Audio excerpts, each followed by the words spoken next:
Hello, welcome, and I think it's still the morning. Good morning. Welcome to the Right Mind Show. It's all being done a bit differently now, so you're going to have to get your head around all the changes that have taken place.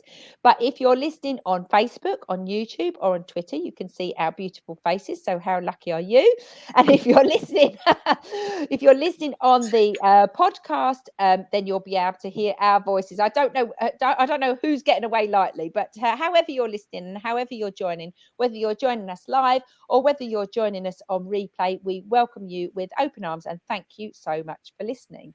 So this week we're going to be talking to the gorgeous Glynnis Wisbey. We've spoken to her once before when I was at the studios on Channel Radio, and we're going to talk to you about lots of things about Demelza Hospice, and we're going to be talking about our Angel of the Month, and generally what's been going on in the world of Glynnis, the world according to Glynnis. That could be a book, I think, Glynnis. Well, we call it the Wonderful World of the Wisbeys. In our house. That sort of sums up our house. And you're quite right. One of my books is going to be called Mrs. Busy Wizzy's Day Off, because I do. Do you ever have one? Do you ever have one? Yes, and random things happen on my day off. But I'm going to need your help to get that sorted. Right. Okay. I look forward to that. Yeah. If you don't already follow Glynnis on Instagram, I think you're Busy Wizzy, aren't you, on Instagram? Yes, Mrs. Busy Wizzy. Yeah. She's similar to a whirlwind, but a bit more forceful, I'd say. So we'll just remind people a little bit about the fabulous Demelza Children's Hospice and some of the kind of myths associated with hospice. When people say the word hospice, it's not nice pictures that come to mind, to be fair, is it? It's always, I think it's sadness, it's kind of doom and gloom. It feels just a tragic place, and that's not really been your experience of Demelza House, has it at all, Glynnis? No, to be fair, when it was first suggested to us that we needed the support of Demelza House Children's Hospice, I was adamant we didn't. Yeah. We'd actually had 10 weeks of my daughter being in intensive care since the day she was born, and we were told that she was well enough to go home to spend her last days at home. And it was at that point they asked us if we wanted the support of Demelza House Children's Hospice. And we were just like, look, we've finally got her out of hospital. Why on earth do we want to go to something else that we deemed as even worse than a hospital, somewhere you go to die? And sadly, nobody dissuaded me from my vision of what happens in a children's hospice until probably 2 years later. I'd had 2 years. She was still alive. She's still alive now. She's 19 now. We've had lots of scares along the way. But 2 years later, where I'd spent most of my days in hospital and most of my nights in hospital, and physiotherapy, hydrotherapy. I've been her taxi driver, her advocate, her entertainer, her nurse, medications, physiotherapist, everything. 2 years later, I think we went into hospital on Good Friday and we came out on the bank holiday Monday. And as we drove away from the hospital, her tube that she had up her nose to help her feed came out. And I just said to my husband, I cannot go back to that hospital again, just to stay there anymore. Let's go home. Let's see if we can get the tube up her nose and down into her stomach, which we did manage to do. And let's actually ask somebody for help. And then but the problem is, when you're in a situation you've never been in before, how do you know who to go to for help? And we were lucky we had the support of the children's nursing team, community team that used to come out to home for us, and they came the following day and said, I hear you've been in hospital, how's it been? And I said, it's been fine, but I can't believe this is my life and that I've got to keep doing this without any support. Surely there must be some help for me, because I'm really struggling mentally, I'm really struggling physically. I said, I don't give my husband any time, my son I seem to have forgotten I've got. There's got to be something else for me. And they said, well, have you not considered having the love and supportive care from Demelza House Children's Hospice? And I said, but surely that's where you go when your child's dying. And they went, no, that's not what it's about. And I just went, oh my God, I've spent 2 years not knowing what it was about and thinking it wasn't for me. But it's actually one of the most wonderful places. I mean, even for those families whose children are living their last few days, it's still a beautiful place full of wonderful, generous people that are there to help every single member of the family to get the most out of every day. It's about memory making. It's about having fun times. They actually do all the medication and the caring and the changing and the feeding and physiotherapy exercises and all the care side of things. Whenever we've been to stay there with Elkie, so that we can do the fun things, the throwing glitter all over the art room. I mean, they've got a beautiful art room that my daughter has been through their glitter collection several times over. And I do say to the members of the staff, if you've never been covered in glitter, you haven't really spent a proper day with Elkie. Good girl. Because that's what she loves. Yeah. And I mean, they've got a hydrotherapy pool there, and again, to see the children's smiling faces when they're in the water, and for parents to actually spend time in a pool without people staring at them because they've got tubes up their nose or in their stomach or what have you. It's a place that we call family. It's like an extended family. It's a place you can go where nobody judges you and everybody's in pretty much the same boat, and we're all just there to have fun and support each other. And I regret that I didn't look further into it 2 years previously, but my head wasn't in the right place. Well, and I think you said to me before you hadn't had a bath for 2 years, had you? No. I have showered. Which probably made you quite lonely, I would have said. Yes.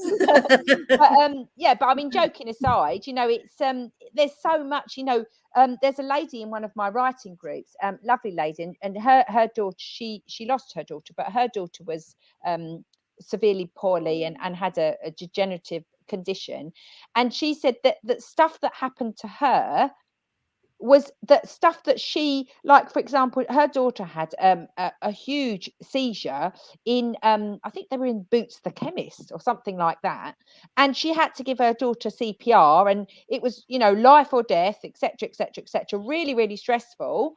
And then when it was all over, they just carried on their day as if nothing had happened. And she said that happened to us all the time. She said, so the sort of trauma, it's kind of like, when I kind of think of it like when young men go away to war and they see all of this stuff that your brain is not supposed to process at all. And then they're supposed to come back and just carry on like nothing's happened. And she said that the kind of what the physical, not just the physical, but the mental toll that takes on you, because you're having to be so strong and you're having to, on the outside, portray this very calm, everything's fine, and you're like the swan, underneath your legs are going like the clappers, and she said that was what we went through in a day. Sometimes what people wouldn't go through in a lifetime.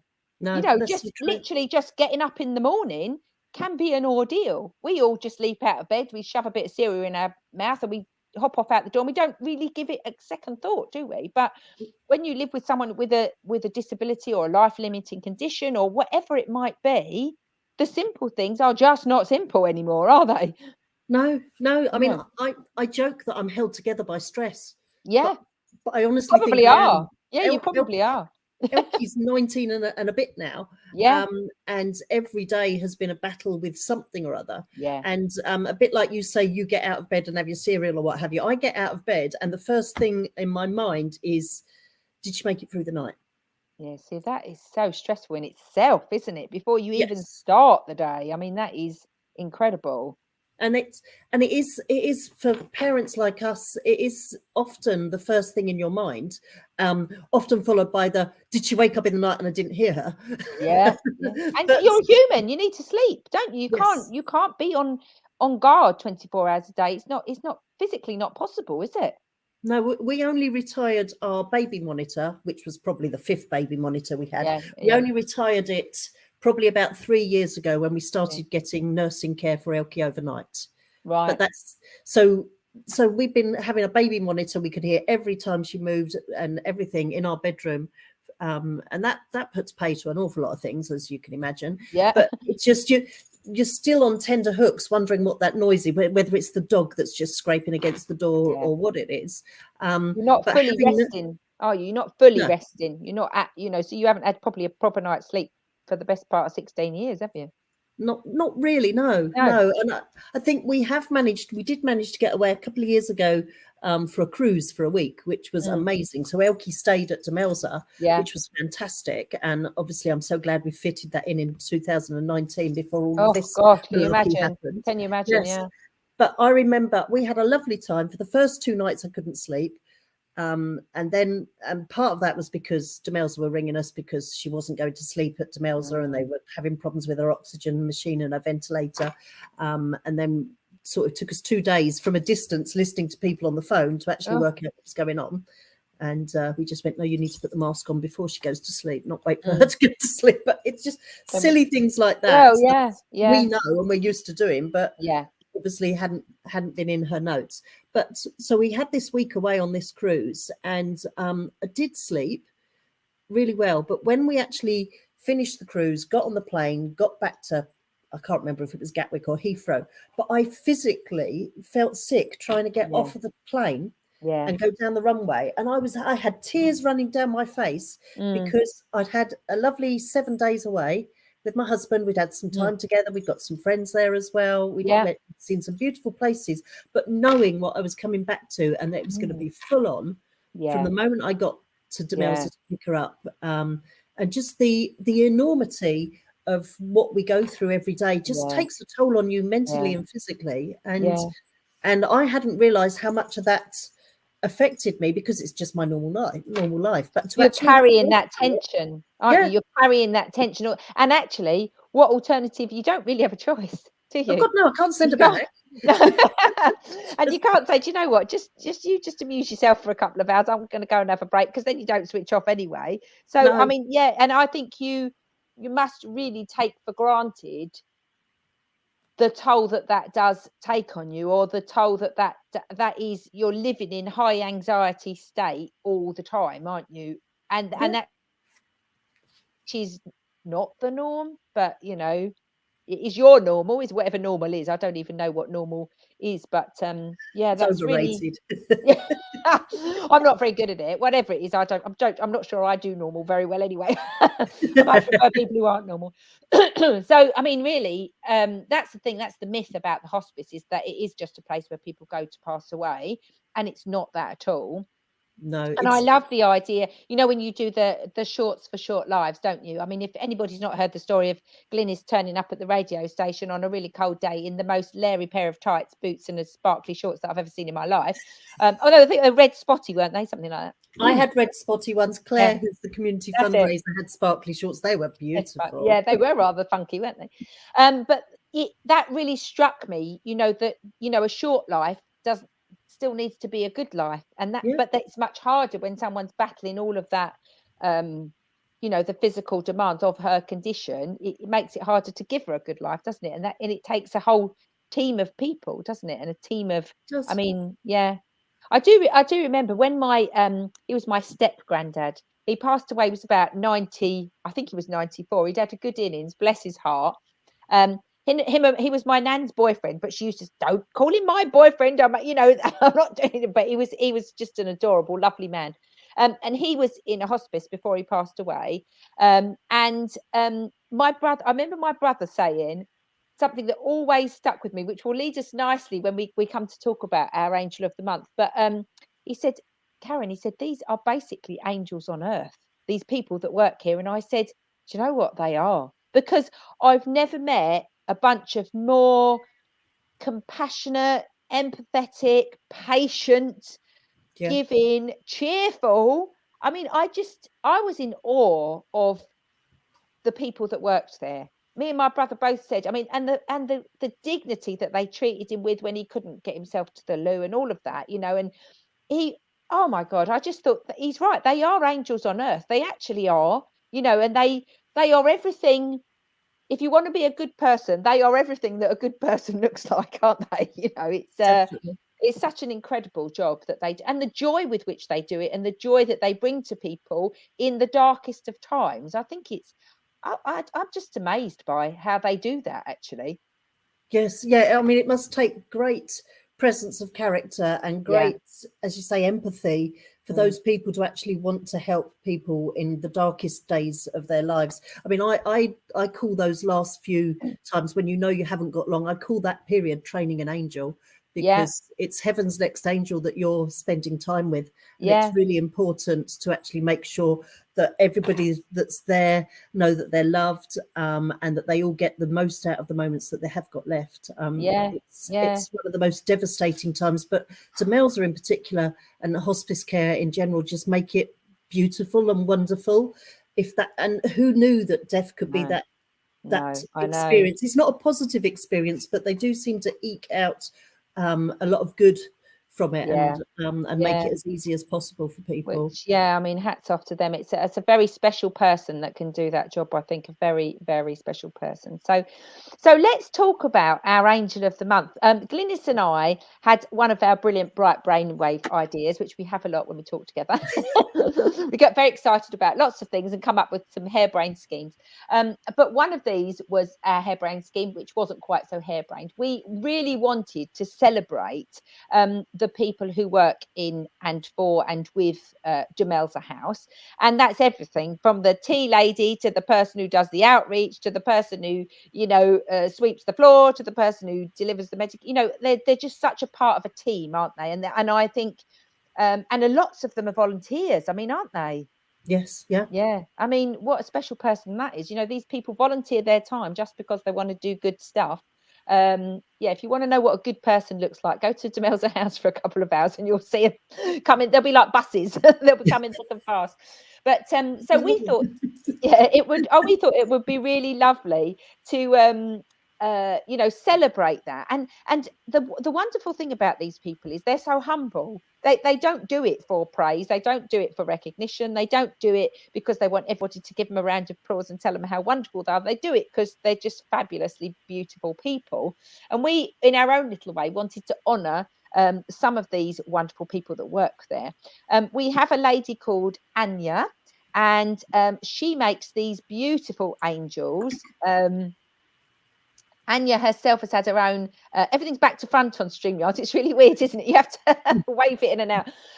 But she makes these lovely angels. Anya herself has had her own personal battle with breast cancer, so she understands what it's like to go through tough times. And she started making these angels as a way for little keepsakes for people, to create memories, to keep treasured memories. And she makes them from bits of glass and lead, and every single one is unique. Everyone is individual, and you can hang them. I didn't realize what she does, which I thought what a beautiful idea this was. She can sometimes make you an angel. So say, for example, you had a treasured piece of china, like, I don't know, my nan always said, like, especially, I wish I'd known this years ago, like teacup was very important to her, and they always had loads of ornaments, which my husband calls dust collectors, like on shelves made of various bric-a-brac. But she said, if you've got a special piece of china like that, either that's broken or is cracked, or you don't really want it but you don't want to get rid of it, she can take bits of that china and make an angel from those pieces of china, which I just think is what a beautiful way to commemorate someone, or to remember something as a little memorial. Oh, and there we go. So I've got a little one and a big one there. Sorry, wrong way. Oh, you won't be able to see these on the podcast, but they're absolutely beautiful. So they kind of almost look like, as opposed to being translucent, they're now opaque, and they look like a little sort of a ceramic angel. And Glynnis has got a rather lovely bit of ribbon on one of them. I mean, they're just what a gorgeous necklace. Sometimes I wear it as a necklace, particularly if I've got a plain top on. Just it's beautiful. The ribbon's got the same sort of flower in it as the china has. I love that. I've got quite a few of Anya's angels. Well, they're just, and Anya's such a lovely person. You can find her, I think, on social media. Anya's Angels, isn't she? Yes. So if you want a memorial, either for someone who's passed, or just want to give a beautiful gift, or I gave one each to my writers when we finished our books as a little writing angel. So we wanted to support Anya, and to kind of celebrate the achievements of everybody who works within Demelza, and we decided to have our Angel of the Month. So somebody who's been nominated by friends, family, and people who work in Demelza as someone who's gone above and beyond, or has just shone out as a really standout kind of a person. So I'm going to hand over to you now, Glynnis, to tell us about the nominations and who has won Angel of the Month. So thank you, Karen. So this month's Angel of the Month is going to be a very popular choice. Right. It is a lady who's brought love and light to an awful lot of families through the last 18 months of the pandemic. And it really, we were going to get Anya to judge this month, but actually the nominations just spoke. There were so many nominations for this particular lady that we didn't need to go that far. So Anya's going to judge them in the next one in the new year. So if I tell you that the lady that is going to receive this angel is Victoria Swann, who is one of the music therapists at Demelza House Children's Hospice. I'm going to tell you a little bit about, actually, no, I'm not. I'm going to read 3 of the nominations that I've been sent, because I think that will tell you a little bit about music therapy through Demelza and the warmth and the love and the break that it's given us families throughout the pandemic, because we often go to Demelza for some respite, and music therapy is really important. But to be able to actually have that respite in our home. So she's been doing online music sessions. There's one this afternoon that Elkie will absolutely love. But let me read you some of the nominations that come in. I can't read all of them because there's a limit to how long I can go on for without Karen cutting me off. But I've got how lovely that there's so many. How lovely. It just speaks volumes, doesn't it? It does. Yeah. So I've got this one from Lorraine Taylor. And it says, "Hi, Glynnis. Victoria has played a vital role over the last year to our son Oliver's development and our sanity. Her amazing weekly Zoom music sessions have been a lifeline to us, especially through the long months of shielding and homeschooling. The sessions are varied with a different theme each week, which Oliver really loves and enjoys. He likes to see all the other children and young people reacting to the music plus each other. Victoria has also organised different sensory bags to be sent out to families, which have been very well thought out. We can't thank Victoria enough for all of her support." So that's just lovely, isn't it? Beautiful. I'm just thinking I've got another couple that have come in here. Let me find them down here. Who knew I had so many emails in my email box? I had a little clear out of mine. I think I got up to about 1,500 that I hadn't. I had to go through and click. If you want to add a couple of notes on that, that's how many I've got in my book. Okay. Still need me to open them and read them. It would have been easier to search by the person in here, but I'm nearly there. I'm sure I am. Let me just look. So this one I'm going to read anonymously. For those that know the family, they'll know who it is, but Victoria will recognise who it is. But they asked to remain anonymous at the moment. So I would like to nominate Victoria, the Demelza music therapist, for the Angel of the Month award. She is a true, real-life living angel. We have known Victoria for quite a few years now, and she has helped us in many ways, and I've shed many tears, both happy and sad, from listening to her unique and wonderful, intuitive voice. When my children were younger, we participated in a number of therapy sessions where she would come to our house with her beautiful voice, a smile, and her guitar, as well as a selection of interesting musical instruments, different each week. She helped my children feel purposeful and creative. She taught them to listen and be heard. We worked on turn-taking, sharing, interacting, bonding, working through feelings and recognising emotions. She gave me a moment as a mother to sit back and watch my children and just appreciate them for all that they were, and I felt blessed. Aww. One of the things we had the opportunity to do was create a family song. This has become my most treasured piece of music. Such an incredibly special thing to do. It's given me goosebumps because we've got a family song we created as well. Yeah, lovely. And it says, during our stays at Demelza, we would often visit the music room where we would experiment and play. Moments by ourselves, moments with family. I remember listening to my mum playing the piano and also, of course, times with Victoria. All lovely, fond memories. Throughout the COVID lockdown and shielding, her periods or shielding periods, her sessions became a valued key part of our routine. They brought our day to life and evoked fun, energy and emotion. They were fantastic and also provided contact with other families at a time when we felt so incredibly isolated from the world as we had known it before COVID existed. Some sessions took place whilst we were in hospital following surgery and gave us a distraction through the music. They also inspired creativity through using hospital objects as instruments and brought the ward to life, sending smiles around to the other children on the ward that could hear us singing and making a racket behind the curtain we'd pulled round us to escape the clinical environment. A song in particular that I connected with during another very difficult time in hospital was by Casey Musgraves, Oh, What a World. It's a beautiful song, and I remember playing it again and again and willing my daughter to live and remain part of my world. She gave it her all, and she made it through multiple moments when we thought she wouldn't make it. This ended up being our last hospital admission. From there, we went to Demelza to live her last remaining weeks. During end-of-life care, Victoria helped us through the worst of our lives. She brought together the emotions of our close family through her voice. She also provided distraction, and I remember during one of our sessions singing our hearts out in a karaoke style to some of our favourite songs. Most recently, she created the choir song Fall on Me for the Christmas appeal, a heartfelt song with a number of our friends involved. What an achievement. Victoria is more than a singer, therapist and talented musician. She is a warm-hearted, intuitive, sensitive soul with a natural ability to connect with anyone she comes into contact with. I hope she's successful in achieving this award and that she understands and is recognised for the incredible work she does. This is the story of just one of the families that she helped. So you can imagine the extent of how much impact she has likely made to many, many others. I will be forever grateful for all she has done for us. With much love. Oh my goodness. I don't really know what to say. For once, I'm speechless, which doesn't happen very often.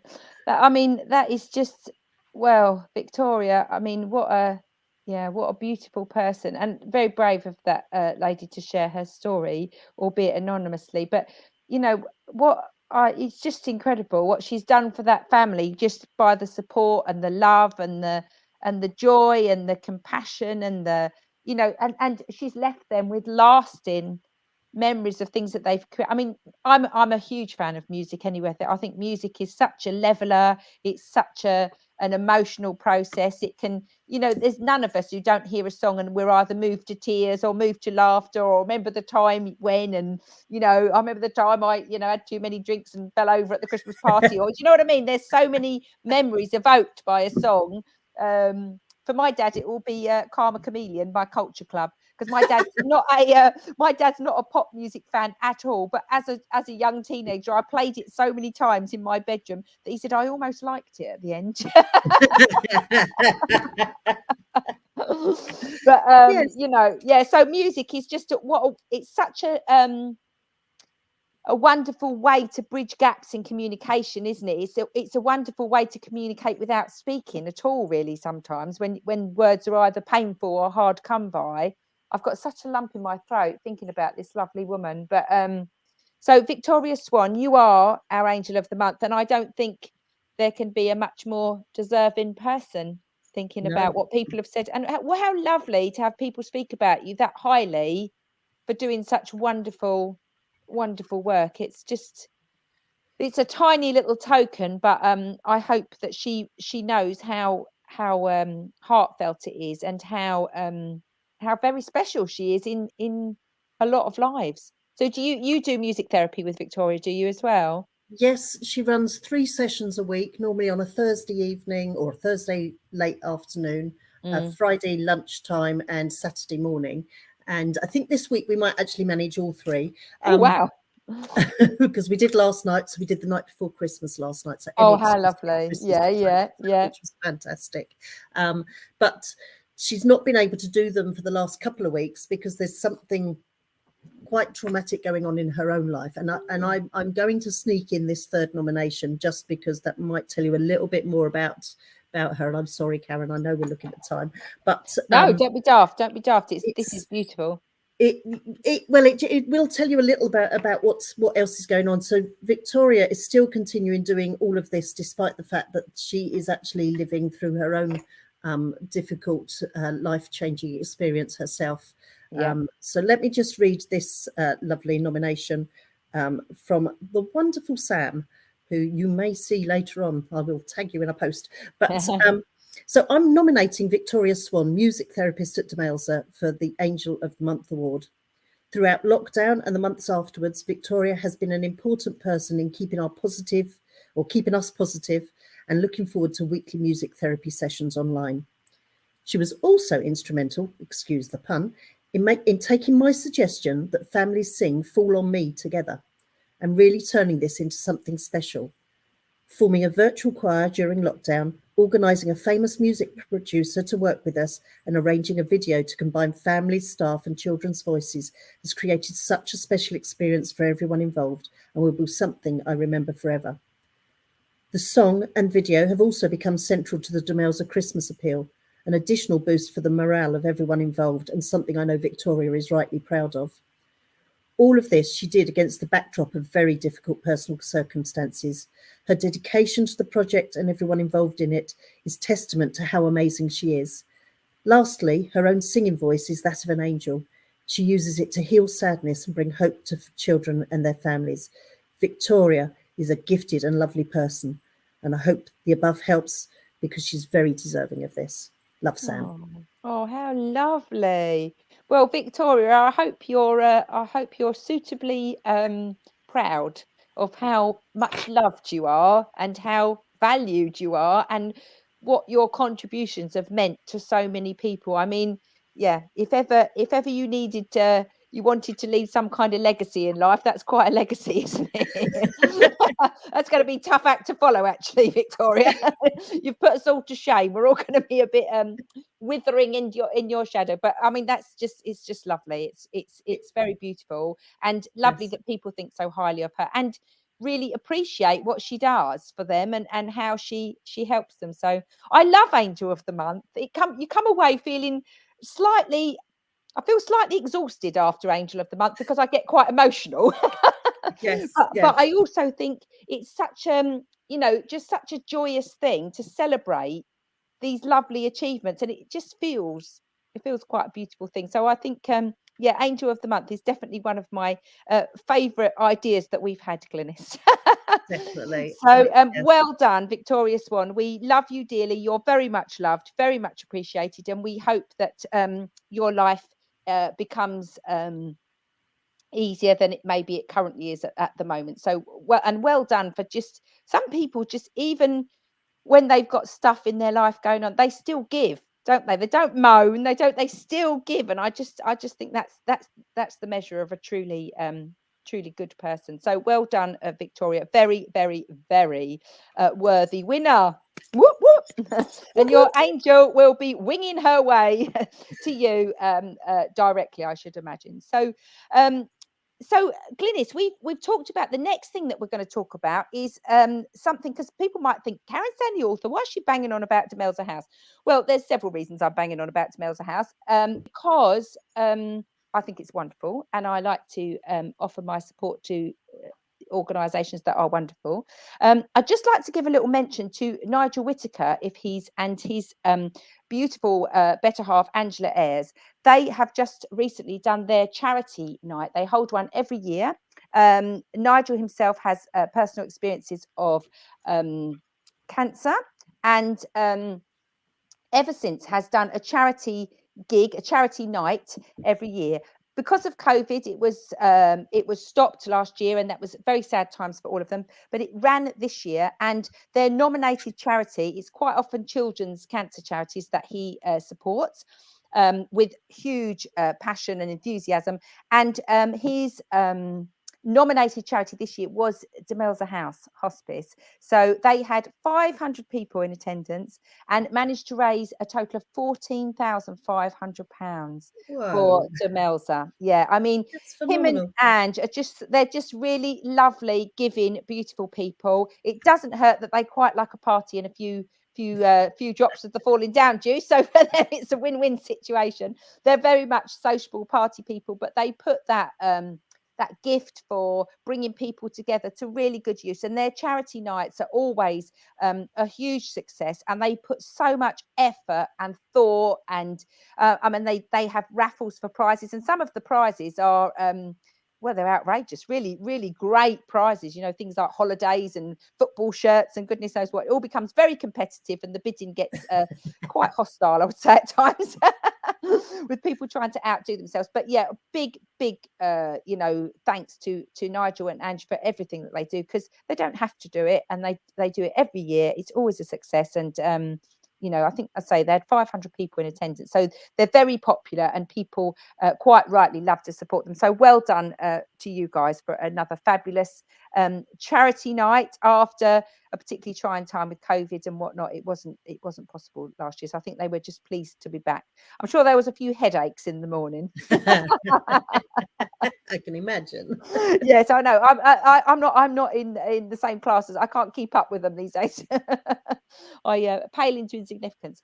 So, and the other thing we wanted to talk about was, we just briefly mentioned before we go today, was that Glynnis and I are hoping, when we both manage to coordinate our lives sufficiently, that we were in the same room, whether it be virtually or in person at the same time, is that we'd like to have some kind of a book for Demelza, wouldn't we, Glynnis? Yeah. For all of the parents, patients, support workers, to contribute to the book, something along the lines. We're thinking Letters from Demelza, although that title is a working title at the time. But we thought it would be lovely way to celebrate the beauty that is Demelza House, and for all of the people involved to have a voice. And because I quite like writing and I quite like making books, it's a thing of mine, we thought, what a lovely way to raise awareness for Demelza. So that's our next project, isn't it, Glynnis? It is. I'm really looking forward to getting my teeth into that. I know a couple of ladies, particularly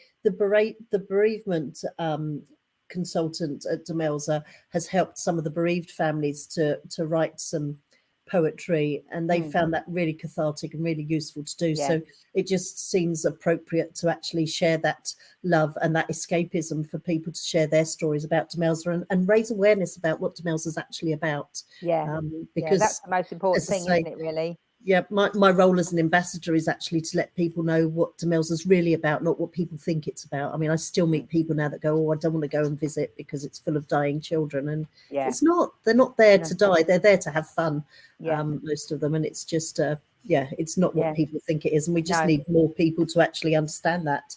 Yeah, that's vital, isn't it, to get that message across, and people quite rightly feel very uncomfortable with these kinds of, when you talk about children being poorly, when you talk about, it's a very uncomfortable subject, isn't it? People are instantly, oh God, I can't, and rightly so. I get it, because it's a very difficult topic, isn't it? It's never going to be an easy topic, but to raise awareness of the wonderful stuff that Demelza do, I just think, that's beautiful. And writing is very cathartic. It's very therapeutic. It allows you to air your emotions, your feelings, your thoughts without judgment when you might not be able to find the words verbally. I think it's a wonderful way. So I warn you in advance, we might sell the books with a little packet of hankies, perhaps.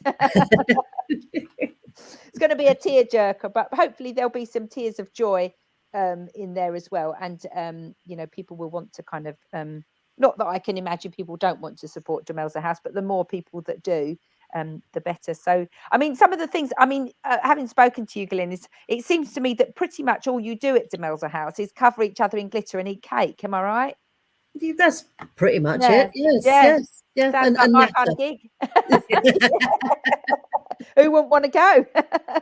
There's always something bizarre going on at Demelza. It's a really good, fun place to be. I mean, the staff encourage the children to express themselves. I mean, I don't know if I'd mentioned to you, probably back in 2010, it must have been, we had to have some adaptations done to our house to make it wheelchair accessible. And we ended up staying at Demelza for a month because building works went on longer than anticipated, which hardly ever happens. Yeah, there's a thing. Who knew? And whilst we were there was a family there and whose son was receiving end-of-life care. And he had a sister, and my son Galahad and the sister got on really well together, which was lovely to see them together. And on the morning after her brother had passed away, we sort of met at breakfast, and I said to her, "Well, how are you feeling? And what do you want to do at breakfast?" And she said, "I think I'd like to be a princess." And I went, "I beg your pardon?" And so we all went to the fancy dress area, and Galahad bless him, and everybody that was down at breakfast, all the carers and everybody dressed up as princesses, and we had a little parade of everybody around the kitchen, and then we all sat down and ate breakfast, and everybody got to be a princess for breakfast, male, female, and otherwise. And those are the sort of things you've got to actually respond to what the siblings or what the children you're looking after want to do. And there's the possibilities to do practically everything at Demelza. It is really lovely. I mean, so important. They've even let my dog visit just the once because he ate the gingerbread house. But who wouldn't? He's a smart dog. yeah, it was lovely. Apparently. Have you had plenty of poo bags? Always need a poo bag with Chewbacca. We used to call him Chewbacca two-bagger. Brilliant.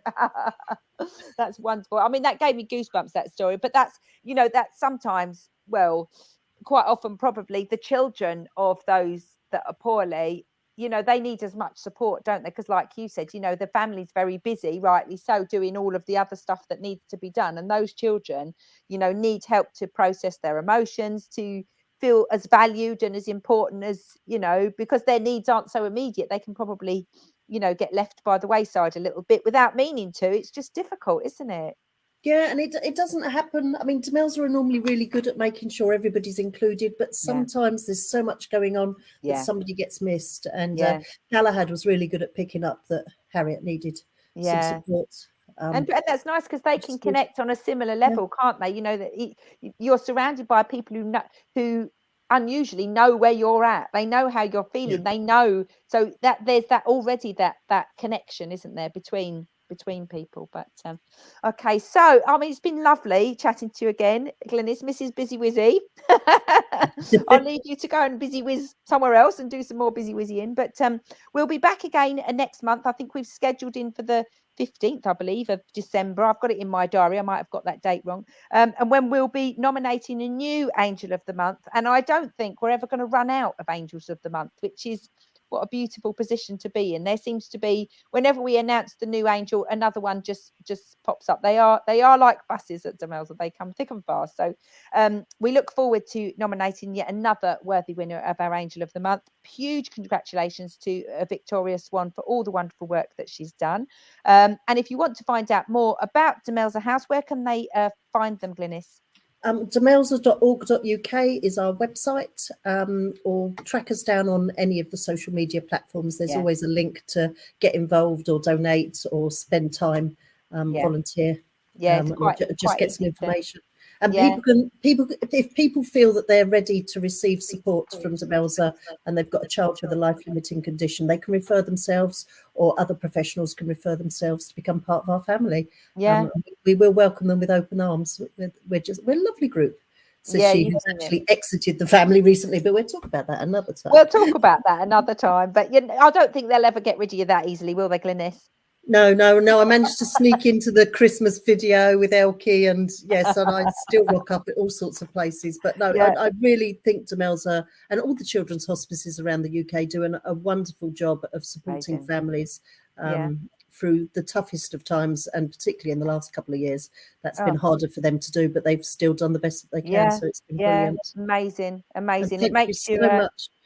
Thank you so much for giving me this opportunity to share what I know about Demelza, and particularly to share about our music therapy groups today and about Victoria, because a very worthy winner. It's a pleasure in this strange old world that we live in, sharing good news and positivity and empathy and kindness. I think we can't have too much of it. So I'm all on board with that anytime. Thank you very much, I think if I could have my own news channel, it would only be the good news channel. I wouldn't have any rotten news. I'll write that in our list of things to do, shall I? We'll have the good news, the nice people channel. We don't want any others. So if you've been listening today live, thank you for joining us. If you've been listening on replay, thanks again for joining us. Or if you're listening on the podcast, you want to find out more, you can find Demelza House online, and you can find me at Karen Stan, the author, if you'd like to get involved, or if you have any similar experiences that you'd like to share, or you'd like to comment about your experiences, then please do get in touch. We'd love to hear from you. Take care. Thank you for joining us, and see you all again soon. Bye now. Bye.